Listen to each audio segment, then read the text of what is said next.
Now, here are some ways you can incorporate appropriate body language into your speeches. Eye contact. Have you ever conversed with someone who did not look at you directly? The person looked over your shoulder, above your head, at the floor, at their phone, or even at someone else, everywhere but you. How does that make you feel? Most likely, you doubted that person's interest, honesty, and confidence. Or you may have felt excluded or ignored. The truth is, eye contact plays a major role in how people perceive one another. And as a speaker, you must pay special attention to it. Establishing eye contact with your audience is a prerequisite for being able to project and create a bond with your audience. Don't just pass your gaze throughout the room.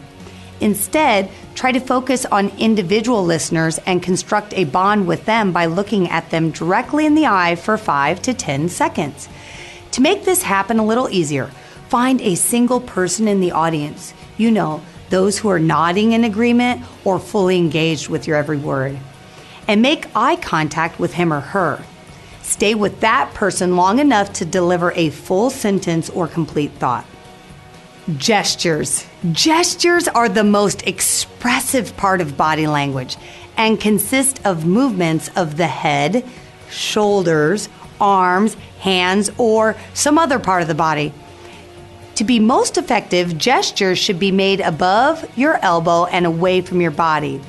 And they can be vigorous and definite to show conviction and enthusiasm. For example, a sweeping wave of your arm to show distance, or a rapid up and down nod of your head to indicate approval will add more of a punch to your message than a half-hearted hand wave or a barely noticeable dip of the head. Facial expression. Your face conveys how your listeners are supposed to react and feel. For example, if you're talking about a terrible automotive accident, yet you are smiling and nodding, your audience will be confused, not sad. Your facial expression must be consistent with the feelings or information you are communicating. Your eyes, eye movement, eyebrows, and mouth play vital roles in showing sadness, fear, happiness, anger, frustration, nervousness, excitement, boredom, interest, wonder, exhaustion, aggressiveness, confidence, and uncertainty. Whenever you show these feelings, your audience will imitate them. Show sadness by lowering your eyelids, turning down your mouth slightly, and bowing your head. Show surprise and disbelief by widening your eyes and raising your eyebrows. Smile broadly to show happiness. Make it natural. Body language needs to look natural so that it is consistent with the meaning of the words spoken. Using body language that is comfortable for you and enjoyable for the audience takes thought and practice.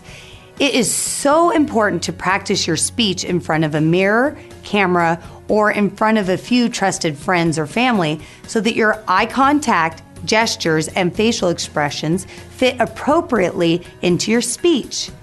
Match your gestures to your words. You should be compelled to gesture and make facial expressions when your thought requires such action.